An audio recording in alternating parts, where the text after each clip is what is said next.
Yo, what up? Once again, it's on. This is Romey-Mak. Welcome to 2 Cents, where we talk about any and everything and give our 2 cents. Fortunate enough to have my best friend doing the show with me in studio right now. H-Dizzle, say what's up, man. What's up, everybody? Yeah. Of course, we got Deacon Balls. I'm gonna introduce in a bit, but just want to give like a little intro about a few things. Actually, this week released in the Voyage Miami magazine is a cover that they did on me, and I'm talking about Romey-Mak. It's like me, introducing the world to like Romey-Mak, and it's a pretty dope feature that they did. Asking about like the beginnings of this whole podcast career, and I got to talk about starting it with like my boy Joe Collins, and starting it with Jeff, Deacon Balls, and of course Ebony, and then like the first show I did, I had like a practice show actually with some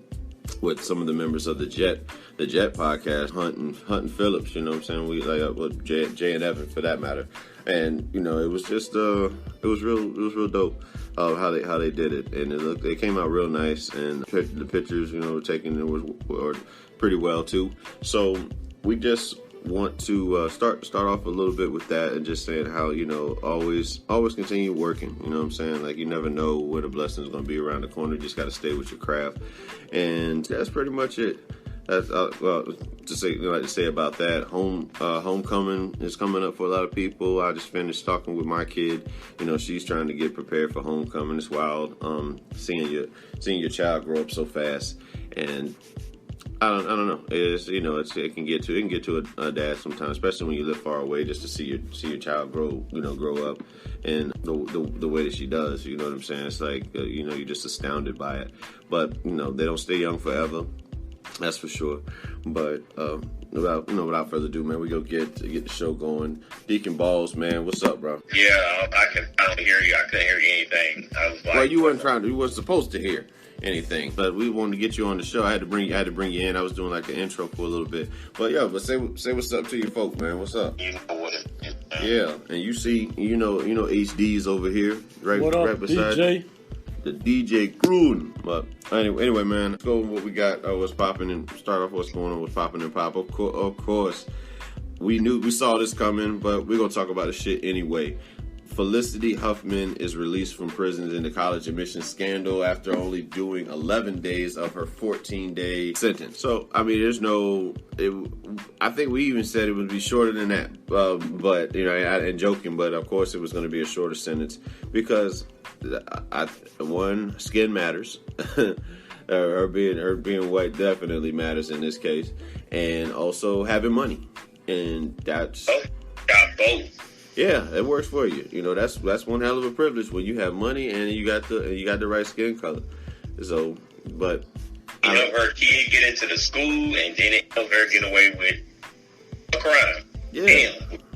So what we have is a society where white women are killing. White women are killing. White cops. White female cops can kill a guy, and get a hug from the family for killing, or they say that's forgiveness or whatever you want to call it. That's that again, the thing that's taught in Christianity about forgiveness in a lot of ways, man. I don't know if you take out my brother if I'm hugging you in trial.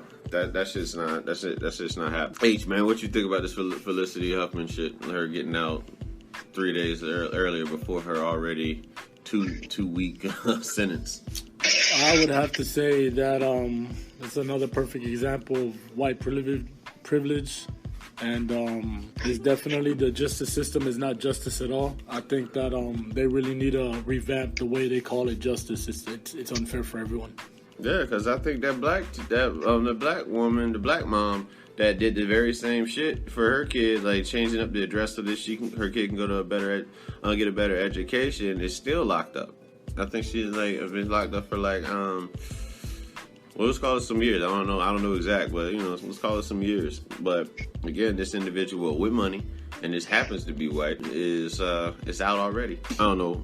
I'm waiting for Deacon Balls, man. Let him know, man, how you feel about it. Man, that shit fucked up, man. I mean, we knew she was gonna do time, but the fact that she did like almost no time, bro. That's a federal crime. A federal fucking crime. And that's fed shit. Well, I'm like, man, it's just weird. It's a federal crime.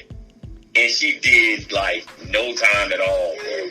Yeah, that's again, that's the justice system. That's just not for us. It's all right because it's all white. Chris Rock couldn't have said it better.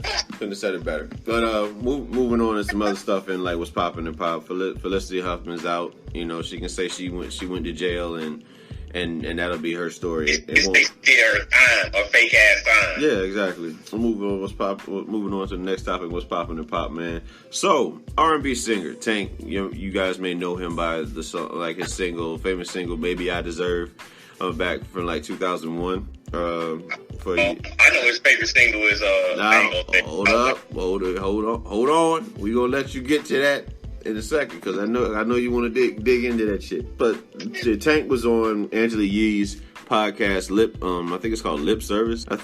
It's called Lip Service, and he was giving the backstory before we get into what he actually said. The backstory is he was trying to use this statement as an analogy to say like he in a relationship he's lied twice, but he's not a liar. Now, what he tried to use to make a point is raising eyebrows and maybe even some dick somewhere in the world. He said that if a man sucks dick twice, it does not mean he's gay. Stop the press. Stop the motherfucking press. As a straight man, you know what I'm saying, who's not homophobic, we're gonna talk about this shit. Yeah, if you suck dick once, you're gay. If you suck dick, you hold a dick in your hand, you're gay. Nah, man. He said, you do it once and then you do it twice. You do it twice and it's not for you. That's what he said. Man. You realize it's not for you. Man, you should know that when you put the dick in your hand. What you talking about? This motherfucker said it's not for you. Yeah. You ain't do it just once. You did it twice. Yeah, so... I mean, it's not one of them things like men don't get that luxury like women do. Like you're saying, oh, that was a college thing. No, once you suck a dick, that is a surefire, thought out decision to do so. You know what I'm saying? Like that's not, or unless you only thing I give you is you in prison and you got forced to do it by the booty warrior or something like that. But, that motherfucker was tripping. But you know what? Somebody said he trying to push that. He's another person like Malik Yoba trying to push certain agenda. I don't know if that's the case. I don't even know if that's the case because it ain't the first time Tank. I mean, I can see why that individual might say that because but this ain't the first time we heard Tank say some suspect shit. They gotta push that agenda as fast. But I'll also say this: Tank album came out today, so that very well could have been clickbait. Yeah. You know what I'm saying? Like again, it might have been something like, oh, they get them talking about Tank. That might have been an old industry move right there. Or this new industry move where you have to say something. It's like an old 50 Cent shit. Yeah, to get people to buy your album. Yeah.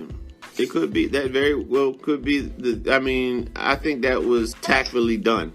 Because Tank is actually... He have that huge fan base. Maybe he's trying to get in that Lady Gaga fan base. Well, Tank was actually on the Breakfast Club, I think today. He was on... Yeah. The interview aired early this week, but... He was on the Breakfast Club this morning. I don't know, man. I don't know. I just think that if you decide, I think he could have used a better analogy to compare lies. Yeah, I don't know about that. I don't know what's going on. Like, there's tons of options you could have chose from. I would never say come out my mouth.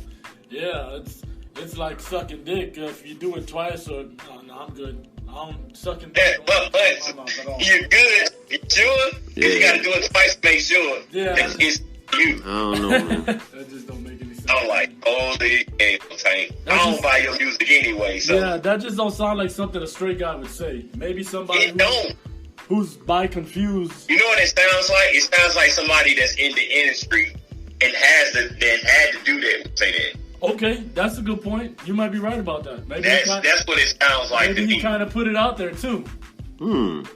Y'all now you're leading. Now you guys are leading to something else. Trying to enlighten people about the industry. Tell us about this conspiracy theory you have, Deacon Balls. I'm just saying, that's what that shit sound like to me. That sound like something that I'm just saying, like, you have to. You gotta. That's a conscious decision. That's a conscious decision you have to suck a dick. Maybe he ain't trying to get on Terry Crews and shit. You know what I'm saying? They walk up to him and grab him. Yeah. You let you know right now. I don't know. That shit wild to me, man.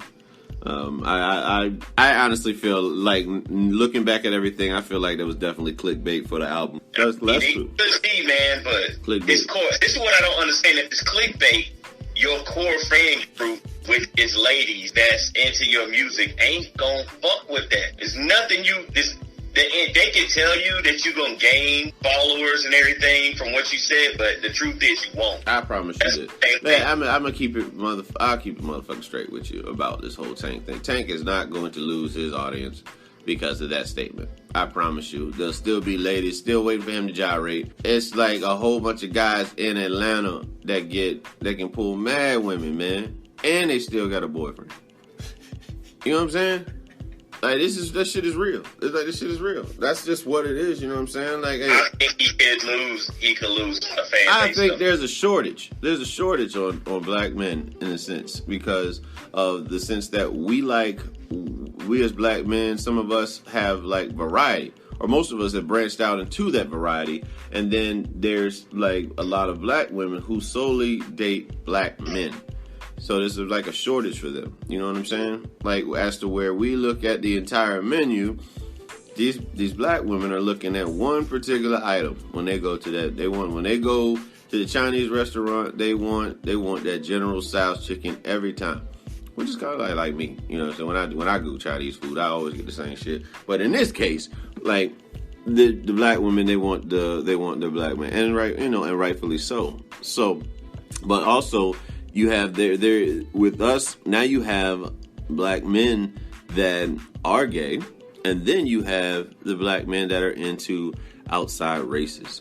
So it's definitely it's an interesting time for the black woman who's solely into nothing but black men. I'm just thinking like this shit is on some other shit. I think it's more of him doing it kind of feels like a confession. Why the fuck would you say something like that though? I don't know. We just waiting. Well, we'll find out. We'll see what he says on the Breakfast Club, because I know that they are not gonna hold back on that thing. I know they're gonna figure something out. Maybe he brings out Malik Yoba, like you said. The last thing and what's popping and pop. We'll talk about Kanye West, man. Kanye West said he was addicted to porn after he read a magazine, a Playboy magazine, when he was 5 years old. If he addicted to porn, look at his wife. That's a good point. Yeah, I'd be addicted to. Well, I am. Shit. I think. Yeah. I guess I'm still working through that. You know what I'm saying? I've already admitted to that. And if anybody's read the interview, say, yeah, I definitely feel like my addiction, like to porn.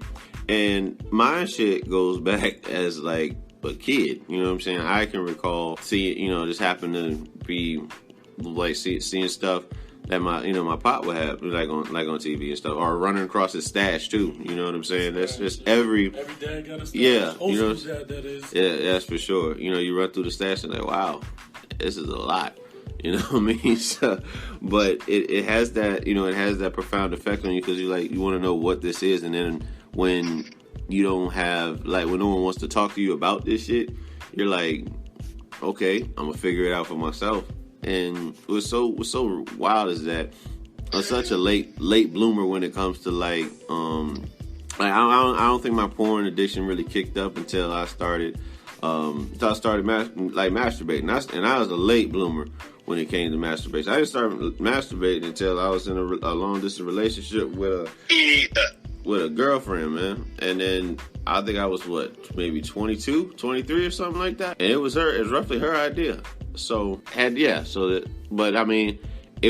I discovered I can get that very same result that I want without all the feelings involved. And I don't know. Maybe it's different for every other guy, but it's kind of like how.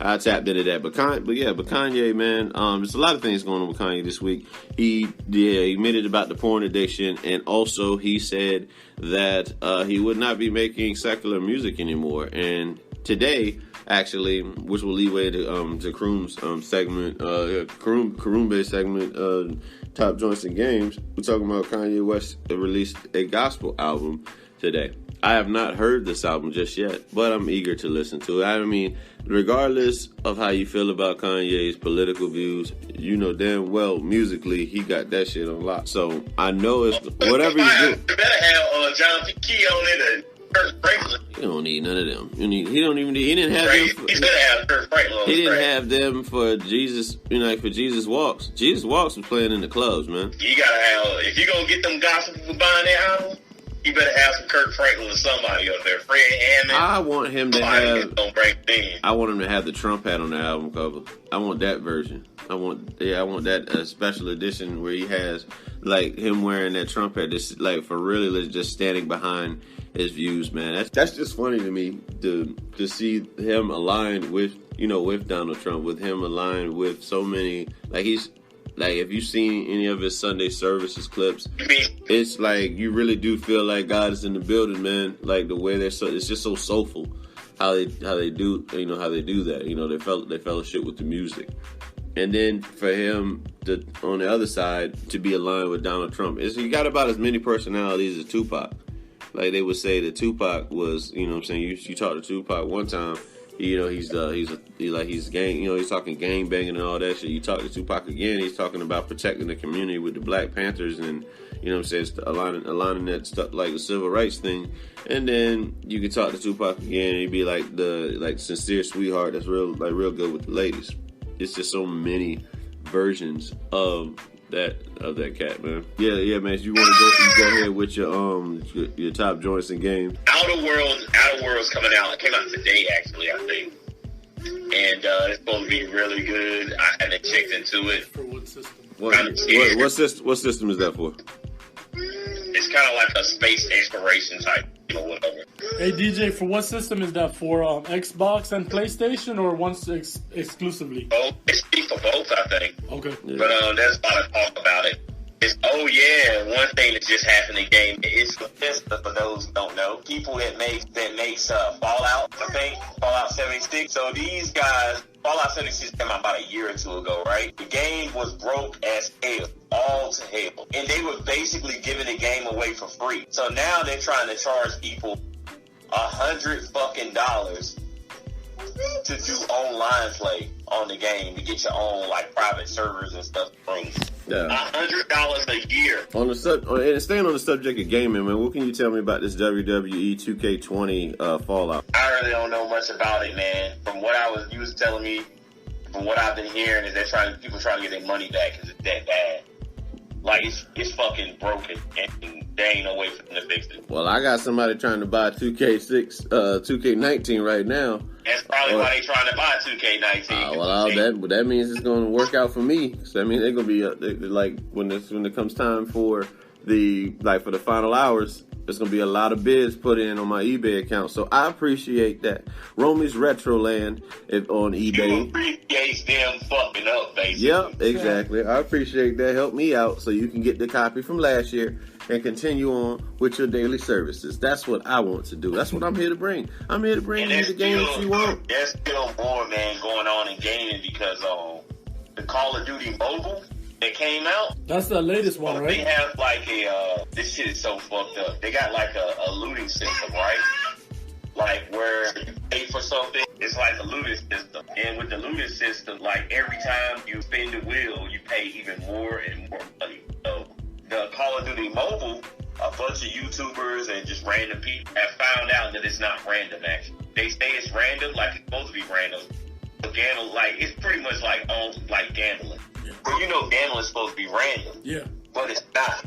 They have put it down to if you if you roll the wheel, let's say a certain amount of times, they know exactly what you're gonna get. Yeah. And you have to roll the wheel 140 something times. Basically, you got to spend $150 just for the thing that everybody wants. To get something. Yeah, to get what everybody's going for. Oh, I see. They have put it down to the exact amount of how much you have to roll the wheel to get it. That's basically, from what they did, seems illegal. So, yeah, good on them for trying to fuck the system over in some kind of way. Yeah, well, that's the extended version of Karumbe's top joints and gains. Now we're gonna talk about our topic. Yeah, well, we ain't talking about we won't talk about no hoes today, man. No, thank you, no, thank you. As Ashton cousin said, as the cousin said that time, he said, no, thank you, bitch. I ain't trying to sell you nothing. Yeah, Ashton was stupid for that, bro. But jumping into today's topics, man. First topic is, when is it too late to pursue a rap career? Now, I have my rap music connoisseur on the show, Deacon Balls, man, you know what I'm saying, who's quite the rapper himself. Many may not know. I would play your Like Whoa record, man, but you know, we hate hearing ourselves. So that was a fun night though, doing that shit, man, over Chubb's homeboy's crib. But in all seriousness, when is it too late to pursue a rap career? In your opinion, bro? I don't think okay, if I think you're like 50 and you're starting out, you know, that's too late. But for the most part, a lot of these rappers are older. You just don't know it. They got young and all this shit in their name. They start out like, some of these dudes are starting out like 30, man. They've been in the game. A lot of these guys, because it's so hard, you know, they got so much other stuff to do. They starting out late. Yeah, I mean, it's just a different. I think it's just a different industry that we're in right now, man. Like the fact that we control our music. We have more control over our music than we did before. But like, because in order for your music to get heard, you used to have to go to the labels. So now you can make the labels come to you. Once you get a website established, you start printing out your own music, and you work on your own distribution and your publishing deal, and pretty much you become your own boss. Yeah, you become your own boss. And you cut out the middleman in the industry. I just feel like a certain concept. Like again, me and H-Dizzle was in this spot called Tao last night, right? And I find we're sitting there and we're just vibing in the club, and I'm listening to the music, and I'm just really standing there like, yep, I am officially too old for this shit. Like as far as like keeping up with not even keeping up with the music, not just that part, but more so like the dancing that goes along with it. Like I'm not able to do that shit. My body's not built, to do this. We practically turned into what Martin was talking about in Run Tell That, with like the two to the right, one to the left. Like, you know what I'm saying? We're just not as active as used to be. But like I just feel like, let's just say I were to start a rap career tomorrow at 34, and I had to make records that sounded like what Migos put out, and you know what I'm saying? Like, dude, I think it would be easier for someone for you to do that though. Coming from me. But I'm saying, but if I came out and I sounded like them, how long would my career be? You see what I'm saying? Like the aspect of one originality, like this style that they got out right now is, that's all good, but I feel like one artist is going to get most of the credit for it. Yeah. Like how Future claims that. I'll let you know this right now. Like, go ahead. If you were to come out, like let's say you wanted to come out, or I wanted to come out.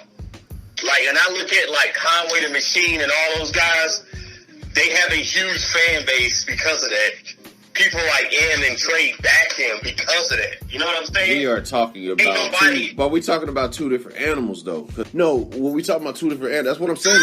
Like right now, I guess the best way to explain it, this is not a knock on Coolio. This is not a knock on the Migos.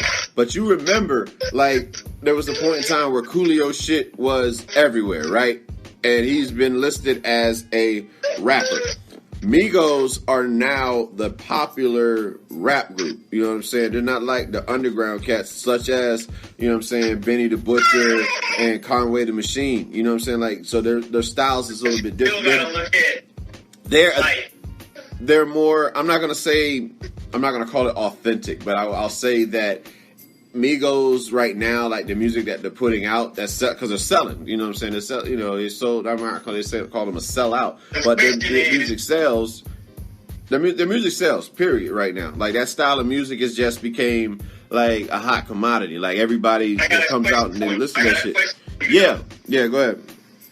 Would you rather have that quick sale, or would you rather have longevity? That's what I'm talking about. That's what I'm talking about. That's the point. That's the point that I'm making. It has longevity and a huge fan base. You get it. I don't see Migos lasting like that kind of rap. Lasting past like a couple of, probably like 2 or 3 more years. Well, I'll say this. What's the last Migos record what's the last big Migos record that they had together? Because Offset is spanning off, and Offset was fortunate enough to align himself. I don't think he did it on purpose, but it just so happens the person that he fell for that became his wife has a spotlight right now, so he kind of got like an extension. Whereas, you know what I'm saying, nobody's talking about Takeoff's album. Takeoff album was actually good to me, you know what I'm saying, for that style of music. Like I said, a lot of these things, but Takeoff can rap though. Yeah, this is fat. Like for me, it's like the music that style of music. I don't even look at Migos as like Migos music, because like I've been saying on the show, we listened to Bone and motherfuckers couldn't understand shit that they was fucking saying. They had to play the damn tape 1,000 fucking times to figure out what they were saying. I'm getting Lazy Bone on the show one day, and we're gonna have that talk. Let that nigga get on the show, and I'll tell him the truth. All right. What he gonna do to me? I'll tell you exactly. You're gonna be missing everybody. You're gonna miss everybody. He come straight at the Deacon. He gonna talk to you in that Bone language. The Deacon, you think you want to do something? I'm gonna talk to him the same way I'm talking to you. Yeah, he gonna be like, the Deacon, you think it's something you never mean nothing? He gonna go straight up. He gonna talk to you like that and shit. Man, he should have put out a diss track than what he put out. I don't know. And that's the thing too. Yo, we could talk about that part right there. Well, that's what's so funny, because I equate that to, for those who haven't seen the movie, like 21 Jump Street. Yeah, the movie 21 Jump Street, with the newest one with like Channing Tatum and Jonah Hill, right? Yeah. When we were in high school, the guy that was like the nerdy guy and all that shit was like the loser, you know what I'm saying? And then you had like the guys like Channing Tatum who was like, you know, stunting in high school. Now, when the movie, like when they go back to school, the nerd and shit is the cool guy, yeah. And then like the sporty athletic cat is like the loser. Yeah. And that's how I feel like with when these older rappers try to come back and like do a diss to these mainstream rappers. That's exactly what that shit looks like. It looks out of place as fuck because it's 2 different time frames. All of it looks out of place. Nigga, there has been some. Pusha T is the only person I've seen as of recent who has Eminem shit. Yeah, right. Yeah, It's going, oh boy. Pusha T shit. Dog, push on Drake. Listen, man. But yeah, it didn't do nothing to Drake's sales by any means. But Pusha T got in Drake's ass. I say this though, man. But just I'm just saying, like, but how many people? They've been continuously putting out music though. Have you heard? Be Bone and don't continuously put out music and think all of a sudden you know how this genre is. That's what I'm saying. But that's what I'm saying. That's what I'm saying. Like, imagine if, like, I'm pretty sure DMX has made records towards Drake. Like, at first, remember he said he really wasn't fucking with Drake, but now he cool with him. But like, if X at that time came out and put a diss record on Drake when Drake was at his hottest, it looked so out of pocket. You know what I'm saying? Because X's style is so different. You know how to look out of pocket? Because the nigga ain't been doing shit. That too. You see how, I guarantee if Jay-Z was to diss somebody right now, motherfuckers be like, damn, he smoked their ass. Yeah. Because like I'm saying, it depends on who you respond. Because you giving power to people. They like all that shit. But you giving power to certain people. Like, again, when 50 came out, you remember when 50 came out, Jay liked what 50 was doing, so he went ahead with it and said that whole, you know, I'm about $1. What the fuck is 50 Cent? But overall, there's a lot of people that have came at Jay throughout his career, and he did not respond to them. You know what I'm saying? Like there was, but he also did some subliminal shit dissing other rappers too. You know, but what I'm saying, like if like Bone responding to the Migos is like the cool guy back when we was in high school responding to the nerdy guy now. It's just a different. It's like it's so different. Well, this is me. That's my opinion on it. It's just like, you know what I'm saying. Like the Migos, like that style of rap that's big right now. Like I guess they call it, you know, instead the mumble rap or all the beats. They got the snaps and shit on it. You know what I'm saying? They got that 808 sounds and then it's got like the snap in it. We heard all that, basically what we heard last night. Yeah. You know what I'm saying? Like that type of style of that style of rap is what's popular right now. Like I'm not able to get it. That's why I never get into it. Music. Yeah. There's a lot of people are listening to that too. Like that's all they can listen to. Is it? Yeah. What trap? Who's doing trap music now? I don't know. I don't listen to it, but yeah, that's what it's called. Really, it's like trap music. A lot of that shit ain't even really mumble music. There's mumble rappers, and then there's trap music. That shit's been out. That's just trap music. Ain't always who trap. The fuck is rapping about? Who's still rapping about the trap though? Like when I think of trap music, niggas still rap about the trap. Them niggas still say shit about the bando and all that shit. Well, that's just like I said. You know more about it than I do. They came in the Gucci Man. They trap rappers. I guess, yeah, I guess so. Yeah, we don't listen to that shit, so we don't. That's what I'm saying. I'm outdated with the rappers that's trying to diss these motherfuckers. I'm just as outdated with them. Jeff be right there with them. Jeff know this shit. Like he like again, he fuck with Future. I don't fuck with Future. If Future, if I say this, don't fuck with Future. There's artists out there for you. That's what I'm saying. All the people. For everybody. Right now. But there's something for everybody though.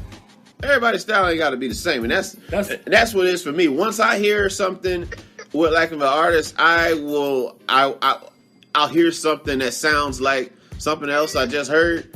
I'm turning that shit off. Yeah. I'm turning that shit off. I like again. I was fortunate enough to grow up in a time that had different sounds. You know what I'm saying?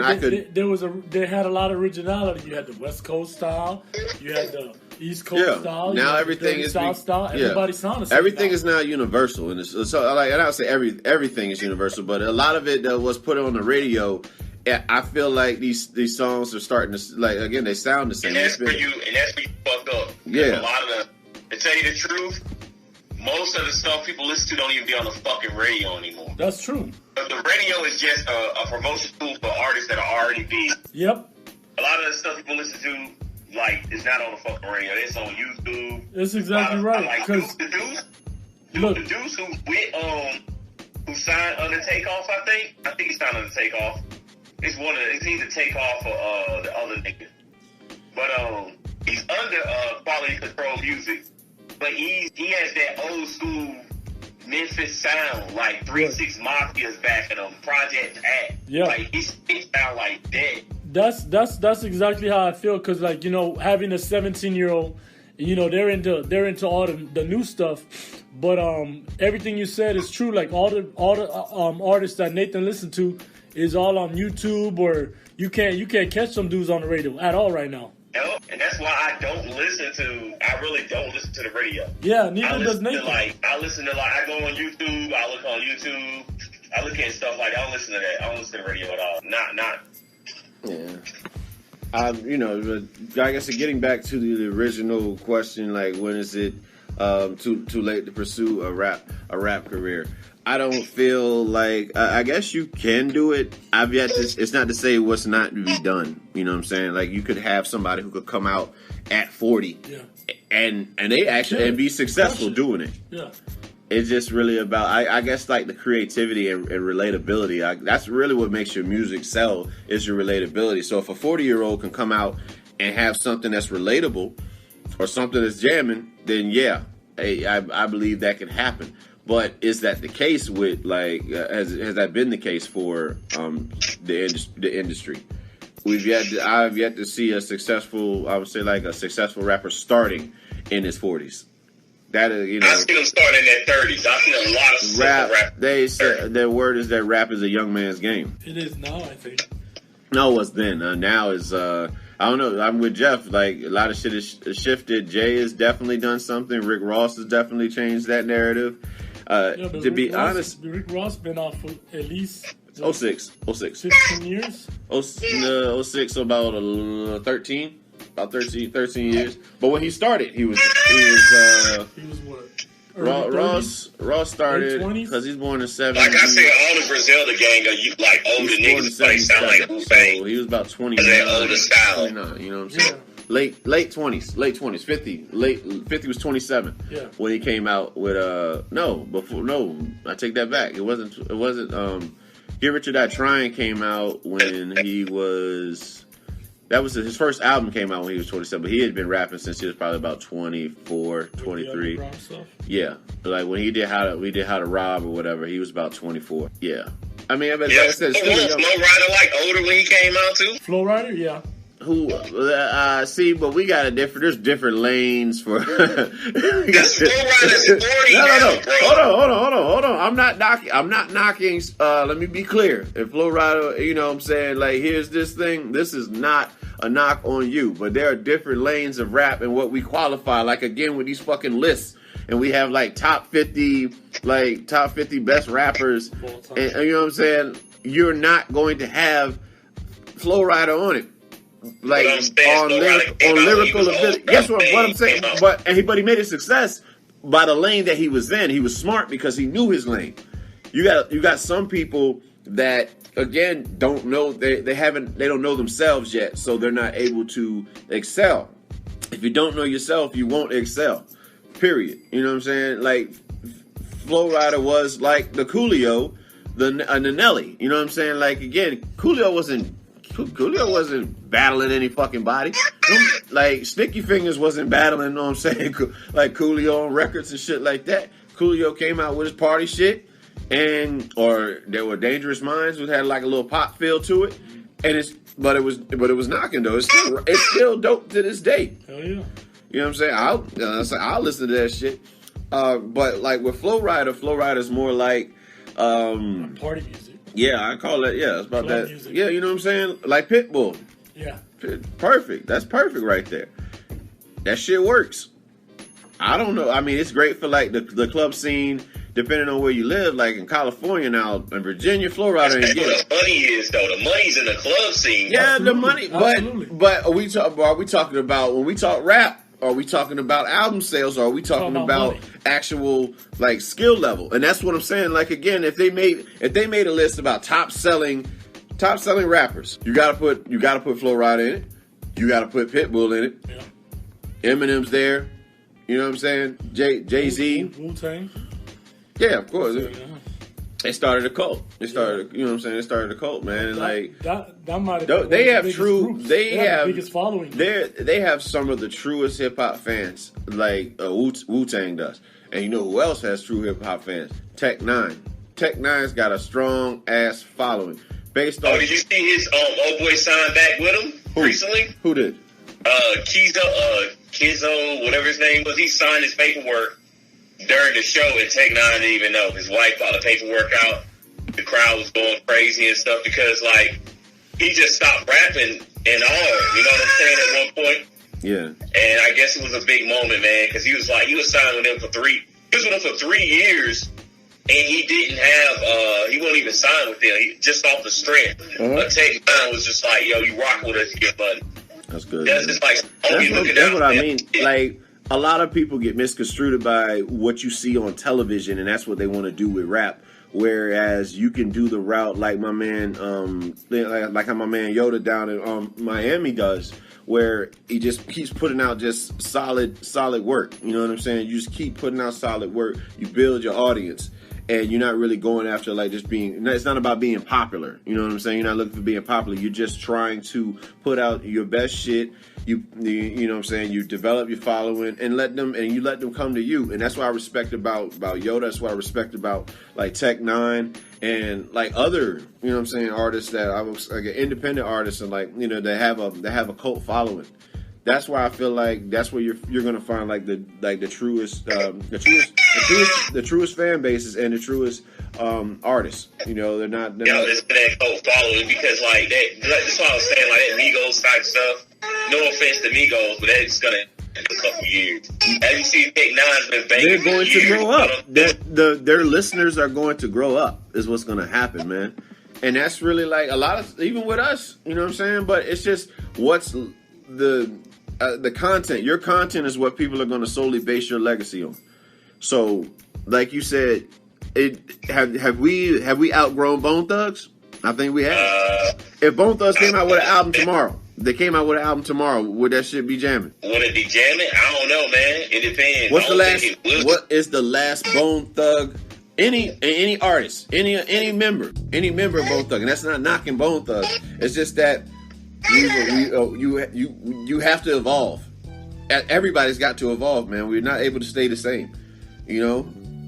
So if a Bone Thug member came out with an album tomorrow, let's just say Crazy Bone comes out with an album, you think that shit gonna be solid? It's hard, man, when you're in the industry, dude, and then you get blinded by like a lot of the, you know, the publicity and, you know what I'm saying, having money. You trying to do things for your family, and at times you lose sight of what got you there originally, and that's everybody. Everybody gets affected that way. It's hard to like continuously put out like the same hunger that you had in albums when you first hit, when you get like to a certain status. That's all I'm saying, man. And I feel like that's why again, look at like even Logic. I feel like Logic's first album, he was hungry. And he's so hungry. He's gone on to sell more since then, but I haven't heard anything since Under Pressure. That's just me. Same for 50. I feel the same way about 50 Cent. Get Rich or Die Trying and like all those early albums he did, I feel like he was hungry. Now it's just like I can make a solid song, you know what I'm saying? That's he can make a hook, but nothing. You haven't had anything since. What's the standout record for 50? In the Club, right? Yeah. You got In the Club. And that's how 16 years. You know what I'm saying? 16 years ago. A lot of people don't feel this way. In the Club ain't my favorite one, I tell you that much. But that's what I've been saying. Like, if you, like, what is he known for? What is 50 Cent's song that he's known for? In the Club, without a doubt, man, without a doubt. Like, again, with Outkast, when you think about I'll say this, the view on Outkast music, when you think about white people and like white media, the song that they're gonna think about is Hey Ya and the way you move. When you ask, like, you know what I'm saying, those of us who grew up, us in the black communities and, you know, Hispanic communities, they grew up with Outkast, will probably be something like some shit that wasn't even on the radio. Like, new school foods. Hey, he's up a like kangaroo. You know what I'm saying? Shit like those records, you know what I'm saying? That's what stands out. Like, again, imagine no more record. Just kill it, you know what I'm saying? Like, what I'm saying is that you lose that hunger. You lose that hunger. It's hard, man, trying to stay in that same mindset that, you know what I'm saying, we're gonna make like these hungry albums. And that's why, like you said, Migos shit isn't gonna last the test of time because of that. But in all fairness, like you were talking about with Bone Thugs, I feel like Bone Thugs had its time. They had their early days. Like, I mean, I know you listened to like The Art of War and like them other albums that they came out with Bone Thugs. I heard, you know, Creeping Up, what is it, East 99, and then like the first basically like the first 3 albums, I feel like was Bone Thugs' peak. You know what I mean? Migos mixtapes, because they came from the mixtape circuit. Their mixtapes are probably more solid than their albums are. However, I did like Gucci Man still got that hunger. It's Gucci. But I mean, Gucci man. Listen here. I don't like Gucci music either. I like Gucci's production. I definitely remember that. The one that's for sure. I do remember about being at Hurlbut with you. You would always talk about Gucci Man. Always had solid production, and you played in that. Always got solid production. And your fucking car would rattle all the goddamn time. That fucking Mazda 6 with the rims and shit. Yo, Gucci Man. You always play Gucci, but you couldn't tell me. Name just like I said, name me one Gucci Mane lyric that's just like, man, Gucci's that nigga. Like the song he just did with Logic. Who did a song with Logic? Gucci. His shit was better than Logic's was. Logic wrote it for him. That's bullshit. Nah, like I said, I'm not able to. Like I said, you more in depth with that because but I'll be honest with you. Gucci, I listened to Gucci's album, the one that just recently came out. The one that came out last week. I actually liked it. Let me tell you something that's shocking to me. I'm gonna go ahead and get this out. Gucci, like we first came out, it was all his production. But since he went to jail and came out, I guess he had a lot of writing time. Gucci has gotten better lyrically, like a lot better. As much as I hate to say it, like his older shit, he's alright, but his newest shit, he's better, man. Well, we talked a lot about this pursuing the rap career thing. I think we got a little bit of time left before you gotta roll out and we gotta roll out. So what we're gonna talk about is now the idea that how come there's not enough support for single fathers as there is for single mothers. And right now, obviously, your wife is deployed. So, I mean, how do you feel about the fact that you like being a single father? You got to actually take care of stuff. I mean, I'm a different type of single father. You know, my daughter lives with her mom and has like majority of the time. So, like, her mom gets more of the has most of the responsibilities. As to where me, I'm like, it's hard disciplining from afar. You know what I'm saying? Everything is pretty much relied on the mom. You know what I mean? And so my speech, I'm not really able to go in as hard as probably you guys will because your kids actually live with you.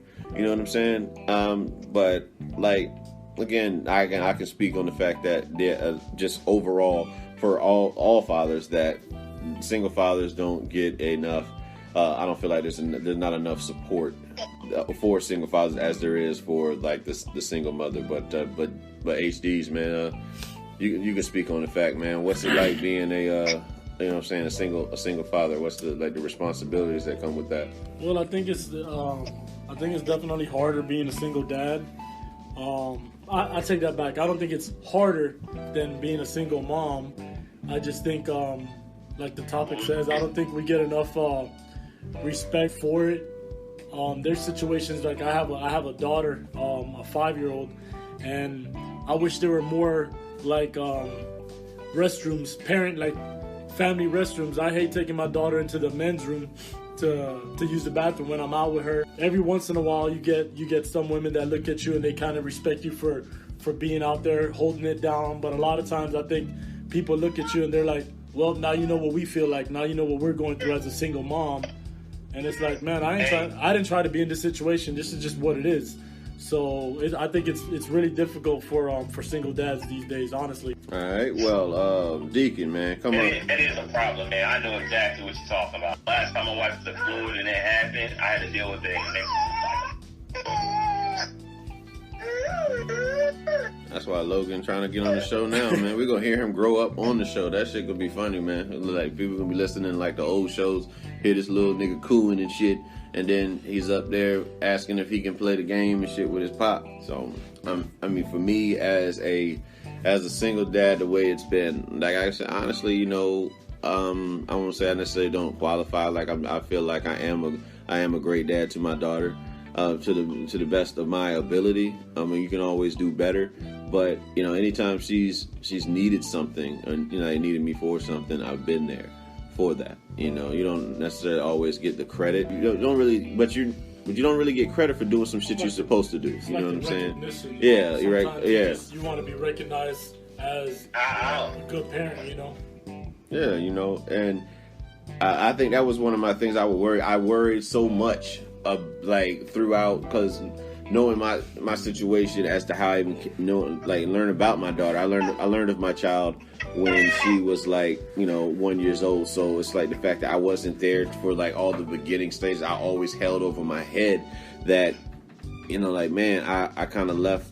I felt like I put my daughter's mother and my daughter in a position to where they had to do this shit alone, and I wasn't, I wasn't there. But these are things that do happen in life, and I would always hold over my head, man, I feel like, again, she has most of the responsibility, so she deserves that, that, the recognition for when it comes to our daughter. And a lot of times I would find myself not necessarily acting like she was more her daughter than mine, but just the fact that she has to do so much more, so what more can I say, you know what I'm saying? But this is what happens when you're not really educated on the whole thing of parenting and try and how what it's like to be, you know, have a healthy, you know, like relationship with your kid. You know what I'm saying? Like these are things you're just learning along the way,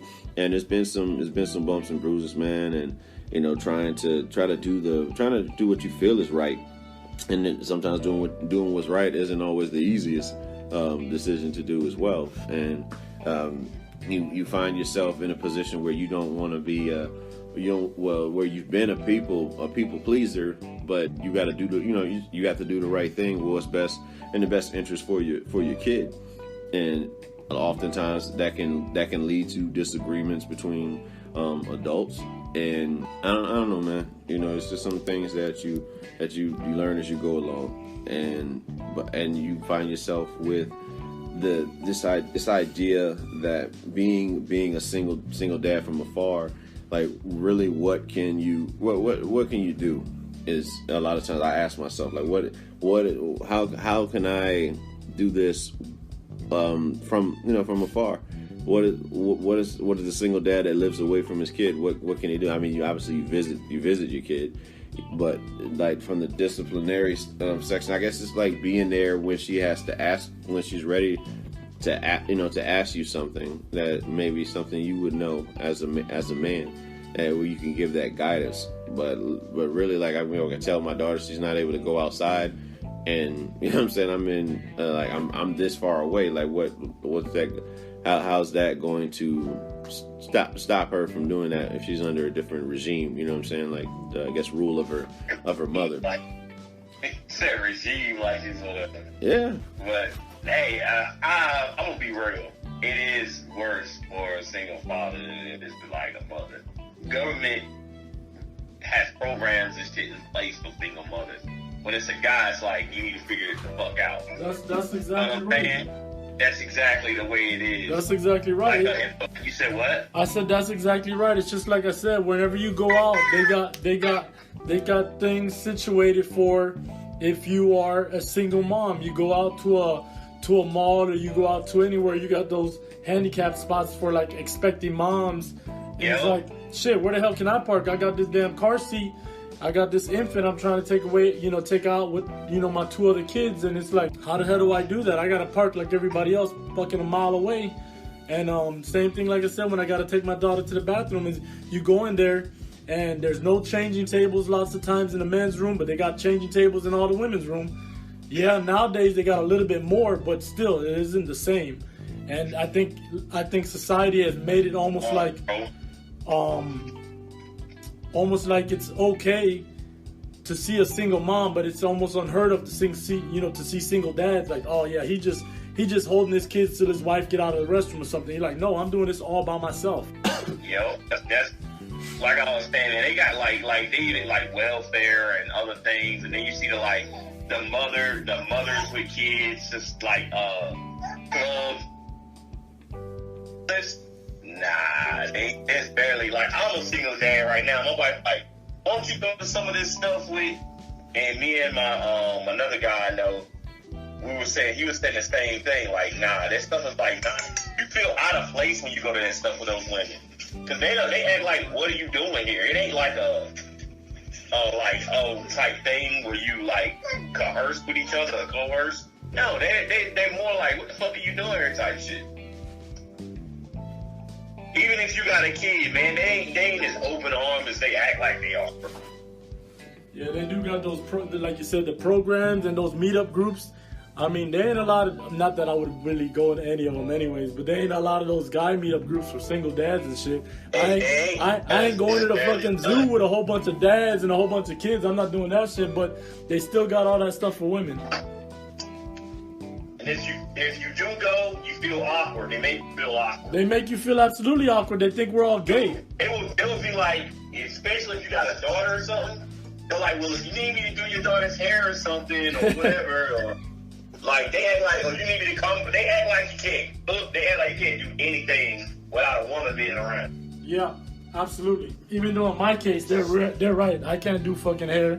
I can't fucking cook, but I'm trying. You can work at it, man. Like I said, I use like the whole idea from Ratatouille. If you can read, you can cook.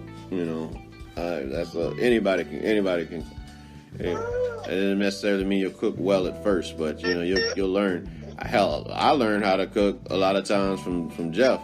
Like when I started baking like chicken, like one time I seen Jeff bake chicken and he put like the rice and shit within the chicken as it bakes. So he's cooking the rice and the chicken at the same time. Oh, that sounds good. Yeah, I was like, all right. So I tried. I would just test that out, and then like. Yeah, it's basically if you see somebody make something, then you can just go in there and throw something up, man. Yeah. If you can watch it, I watch TV shows and be like, oh, that shit look legit. If you hungry enough to look at it and you get hungry, you good enough to make it. I put it like that. Right.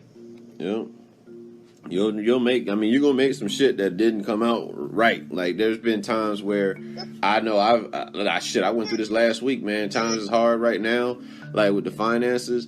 And I was like, I'm unable to go to the store and afford to get like any more groceries right now. So what I did was, I learned that I had spaghetti cooking. I started cooking this fucking noodles, and then I looked in the cabinet and I don't have any fucking sauce whatsoever. Like the normal sauces that I would have, like my like the, what I'm saying, like red sauce or white sauce. So I had like Velveeta cheese sauce, and I ended up making like this it's almost like a tortellini type shit with broccoli and whatever the fucking meat. Well, oh yeah, ground chicken. And so it's like a broccoli cheese like dish or whatever. And it actually came out alright. It's not something I would purposely do, but it actually came out alright, you know what I'm saying? But those are things that single dads, that's what you go through. Well, I mean, for me, like if I had, like in your case, I would make dishes that, again, I know I can do and just try to fancy them shits up, switch up the noodles. Like, oh, we don't have spaghetti tonight, we got rotini. Or I make, you get some ricotta cheese and you can make like stuffed shells. I used to love that shit. Mom used to make, that's one thing. Like my mom didn't do much cooking. My pops did most of the cooking growing up. And like when she would have, she would get like this, she got this recipe from somebody and they made stuffed shells, and that's what we would eat, man. Like again, it was like a luxury to me. Like the fact that she would make, stuffed shells. Like stuffed shells is like probably one of my favorite things to have, like to cook. You know what I'm saying? I haven't done it in a while because it's very tedious, like in the preparation. But when that shit come together, that shit on point. Jeff, Deacon got a roll. I got a roll. Jeff, you got anything you want to say, leave with the folks, man, before we close this thing out, and give the conclusion and shit? If you want to know more about like that, the whole situation with the Fallout 70 stick and the what's the other, and the loot stuff for Call of Duty. The name of that thing. Is it the Call of loot Duty? stuff for Call of Duty Mobile. You go to Angry Joe's site, Angry Joe on YouTube. He got all the information, man. He got the people that actually did that figured out about all the loot and stuff. Because there's people asking for their money and stuff back now. And if you got scammed by that, you should be able to get your damn money back. All right. Yeah. All right. So, from us though, be sure always to follow the show on the 2 Cents Podcast Central page on Facebook.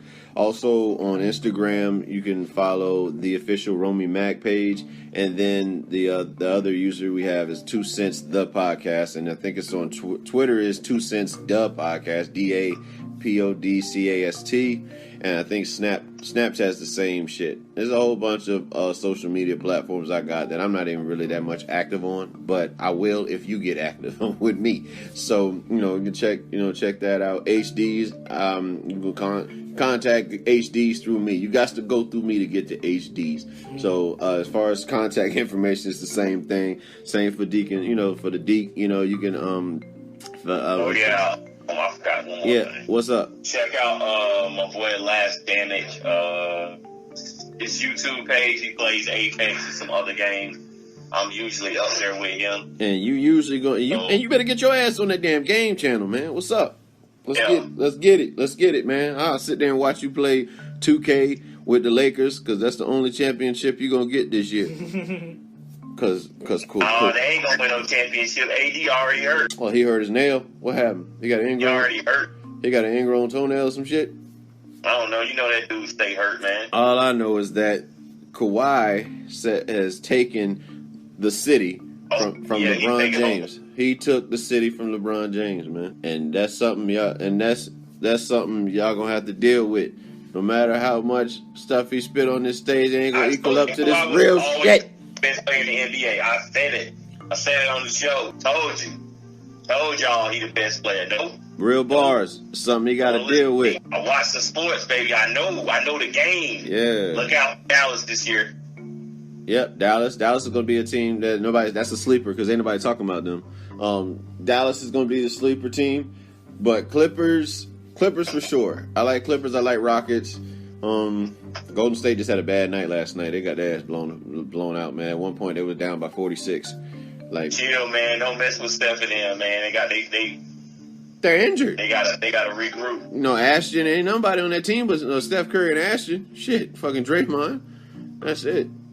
That is it, man. But you know what I'm saying? Like we're concluding the show.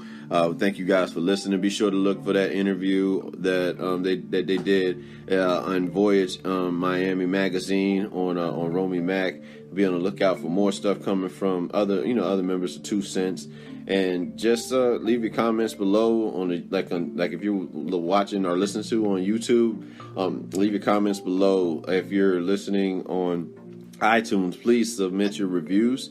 And you can rate the show. Rate the podcast, or you can leave a review and just talk about the show, what you like, what you didn't like.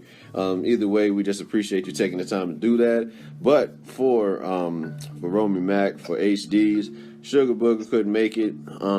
She's out there handling her business. She got to do with work. Priority comes first. And then Deacon Balls, and of course Logan, as you heard in the back, chiming in, side jeffing, as his uncle Ashton would say. But it's 2 Cents. We out.